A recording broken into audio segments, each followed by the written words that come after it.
રાજકોટમાં સમરસ હોસ્ટેલની વિદ્યાર્થીઓ દ્વારા વિરોધ પ્રદર્શન કરવામાં આવ્યું। પ્રાથમિક સુવિધા અને સુરક્ષા ન મળતા વિદ્યાર્થીનીઓ આક્રોશમાં જોવા મળી હતી। વિદ્યાર્થીનીઓએ મહિલા રેક્ટરની દાદાગીરીનો આક્ષેપ કર્યો હતો। હોસ્ટેલ બહાર છેડતીના બનાવોએ પ્રકાશમાં આવતા વિદ્યાર્થીનીઓમાં રોષ જોવા મળ્યો હતો। ભોજન અને પાણીની સારી વ્યવસ્થા પણ નથી, જે રીતે વિદ્યાર્થીનીઓ દ્વારા આક્ષેપ કરવામાં આવ્યો હતો।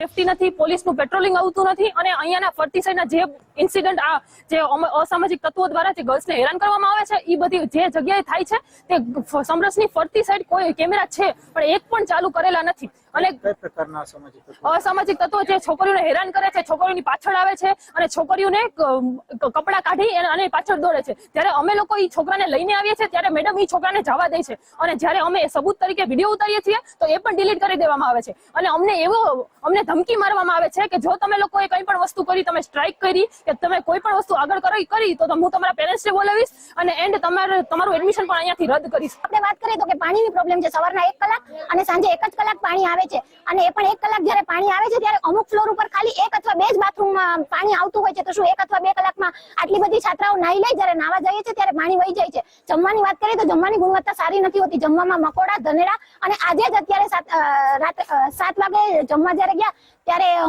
ત્યારે ધનેડો નીકળ્યો તો મેડમ પાસે ગયા તો મેડમે એવું કીધું કે બીજી થાળી લઈ લો અને બીજી થાળીમાં જમી લો। તો શું મેડમ પોતે એવું જમવાનું જમશે?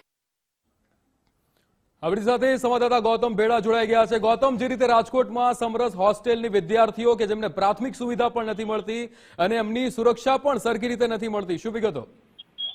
હજી ચોક્કસ આમ તો જે સમરસ હોસ્ટેલ છે સૌરાષ્ટ્ર યુનિવર્સિટીની, ત્યાં અનેક વખત રજૂઆતો કરવામાં આવી છે। આ પ્રકારે વિરોધ પ્રદર્શન વિદ્યાર્થીનીઓ દ્વારા કરવામાં આવે છે, કેમ કે જે પ્રાથમિક સુવિધાઓ છે તેનો વર્ષોથી અભાવ છે।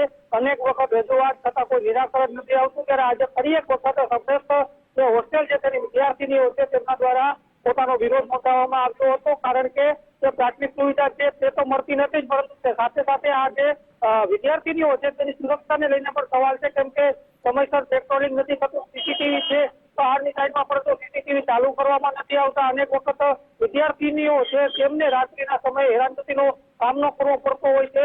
જે આવારા તત્વો છે તેમના દ્વારા અવારનવાર ચક્કર મારવામાં આવે છે અને વિદ્યાર્થીનીઓને હેરાન કરવામાં આવતી હોય છે। ત્યારે યોગ્ય કાર્યવાહી થાય આ બાબતે યોગ્ય જે સિક્યુરિટીના માધ્યમથી જે પણ જે સંસાધનો રાખવાના હોય એ રાખવામાં આવે। તમામ પ્રકારની માંગણી સાથે આજે આ વિદ્યાર્થીઓ તેમના દ્વારા વિરોધ પ્રદર્શન કરવામાં આવ્યું છે। બિલકુલ ગૌતમ, સમગ્ર માહિતી સાથે જોડાવા બદલ આપનો આભાર।